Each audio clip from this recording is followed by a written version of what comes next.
Hello there, Assalamualaikum. This is Falabi Fahim, and welcome to my channel, Way to Swagger.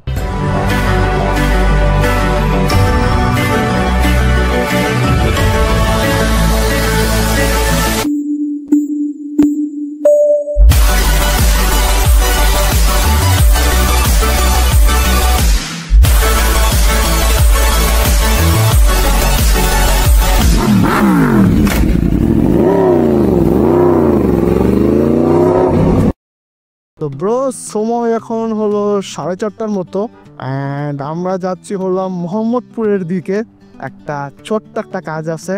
আজটা অবশ্য একটা mic নিয়ে, বয়ার সিরিজের wireless mic. So ওই মাইকটা এখন যদি ব্যাটে বলে হয়ে যায় তাহলে অবশ্য নিয়ে নিব। যে গেলে এই যে এর একটা সমস্যা, এই 4B দুই পাশে আয়না, তো লেগে যাওয়ার একটা সম্ভাবনা আছে আর কি। এখন আমরা গিয়ে দেখবো যে মাইকের অবস্থাটা কেমন।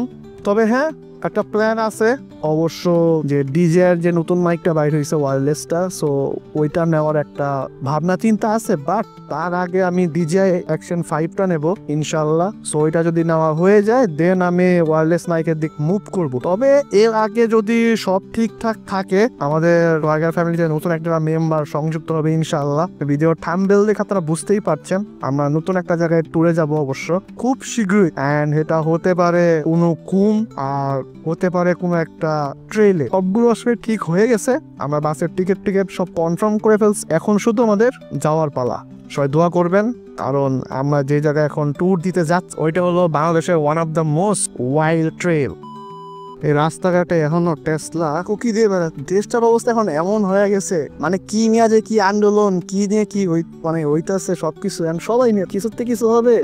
লোকজন ডেকে অনেক কি যেটা হইতাছে দেশের মধ্যে। সো শেষে রাস্তা ফাঁকা, আমরা যাচ্ছি একা একা। না ভাই, একা একা না, অনেক গাড়ি সাথে আছে, বাট লাস্টে আসতে মনে হচ্ছে বেশি গাড়ি, মানে এত পরিমাণ গাড়ি, বাপরে বাপ। যেটা বলছিলাম, আমরা ট্যুর দিচ্ছি একটা ভিন্ন জায়গায়, নতুন একটা জায়গা এক্সপ্লোর করব। তবে যেখানে যাচ্ছি ওইখানে এর আগেও একবার যাওয়া হয়েছে, অ্যান্ড ওই দুইটা জায়গা আসলে এক্সপ্লোর করা হয় না। এখন দুইটা জায়গা হাতে রাখছি, বাট এখন যাই না দুইটা জায়গা নাকি 3টা জায়গা। ওখানে যাওয়ার পর সব চিন্তা ভাবনা হবে। তবে যে দুইটা জায়গায় যাবো ওটা আগে থেকেই প্ল্যানিং এ ছিল, অ্যান্ড এই প্ল্যানিংটা করা হয়েছে আজ থেকে প্রায় 6 মাস আগে। সো যারা যারা সঙ্গী ছিল এদের মধ্যে 2জন বাদ, অ্যান্ড একজন জয়েন হচ্ছে, সেটা হলো আমাদের সাই। সো যাই হোক, তো সফলভাবে ট্যুরটা দিয়ে আসতে পারলেই আমি মনে করি ভালো হবে। মোহাম্মদপুরে আসলে অনেক দিন পর যাওয়া হচ্ছে। গ্রাম থেকে আমাদের একটা ছোট্টখাটো জিনিস, সো এটাও বোনের বাসা থেকে যা নিয়ে আসতে হবে, প্লাস এই যে মাইকের কথাও বললাম। তো সব কিছু মেলে আজকে একটু ব্যস্ততার মিত্রই যাবো। বানরের বাচ্চা বাংলাদেশ এই যে ফুটওভার ব্রিজটা, সো এখানে অনেক জোস লেভেল একটা বেলপুরি বানায়। সো আপনারা যারা খেয়েছেন কমেন্ট করবেন প্লিজ, জানিয়ে দিবেন। আমারও খুব ফেভারিট, আর এখন পর্যন্ত এই টাইপের বেলপুরি আমি খাই নাই। আর একটা প্রশ্ন অনেকের, যে আমার রয়্যাল এনফিল্ডটা কোথায়? সো গাইস, কাহিনী হলো আমি বাইকটা সেল করে দিচ্ছি। আমার কাছে প্রায় 1 মাসের মতো ছিল, হয়তো বা দেখেছেন। জাস্ট আমি 1 মাসে ইউজ করছি, অ্যান্ড 1 মাস পর আমি জাস্ট সেল দিয়ে দিচ্ছি। কারণ ভাই এরকম বাইক আসলে আমার সাথে চায় না, ঠিক আছে। তারপর আবার যে পরিমাণে তেল খায়, অ্যান্ড বুঝতেই পারছেন একটা হায়ার সিসি লেভেলের বাইক। সো এখন পর্যন্ত আমি ওই টাইপের মানুষ হইনি যে আমি এরকম একটা হাতি পুষতে পারবো। সো সবকিছু দিক বিবেচনা করে বাইকটা আসলে সেল দেওয়া হলো আর কি। বিভিন্ন ফ্যাক্ট ছিল আর কি। তারপর আবার ওরা করেন বাইক নিয়ে বের হলে একটু লুকিয়ে লুকিয়ে বের হইতে হতো, কারণ ফ্রেন্ড সার্কেলও চায়, না দিলেও মন খারাপ করে। এই জন্য সেল, কারণ ভাই এত দামি একটা বাইক, একটা পার্টসের দাম অনেক বেশি। এর কারণে আমাকে ইন্ডিয়াতে মানুষদের একটা ট্রোলও হইত, যে আরে ভাই তোর কাছে টাকা নাই, তুই কেন নিলি, এই সেই হ্যান ত্যান আগডুম বাগডুম। বাট আমি কিছু মনে করি নাই, কারণ আসলে আমি এখন তৈরি হয়েছিলাম না যে বাইকটা যে আমি পুষতে পারবো। সবাই এই রোডে আসলে একটা হাইপার মুডে চলে যায়, কারণ রাস্তাটা এত সুন্দর আর এতটাই স্মুথ, ঠিক আছে। এই যে গাড়ি গুড়ি সব, মানে এদিক থেকে ওদিক যাবে, এদিক থেকে ওদিক যাবে, মানে একটা অন্য লেভেল, একটা অন্যরকম মজা। আর আরেকটা কথা যেটা বলছিলাম, যে ইনশাল্লাহ আমাদের ফ্যামিলিতে নতুন কেউ আসতে যাচ্ছে। তবে হ্যাঁ, এটা সেল দেওয়ার পর বেশি দেরিও নেই অবশ্য, কারণ কখন কোনভাবে আসলে সেল করে ফেলি আমি নিজেও জানি না। যেরকম আচমকা রয়্যাল এনফিল্ড আনলাম, ঠিক আচমকা হয়তো কিনেও ফেলবো। আমাদের ড্রিম বাইক তো বলা যাবে না, মানে পছন্দের একটা বাইক। এখন দেখা যাক কোন বাইক নেই, হাতে 3-4টা অপশন রাখছি, যদি সব কিছু মিলে যায় নিয়ে নিব। ভাই আবহাওয়াটা ফিল করেন ভাই, এত ভাল লাগতেছে, অন্যরকম একটা মজা।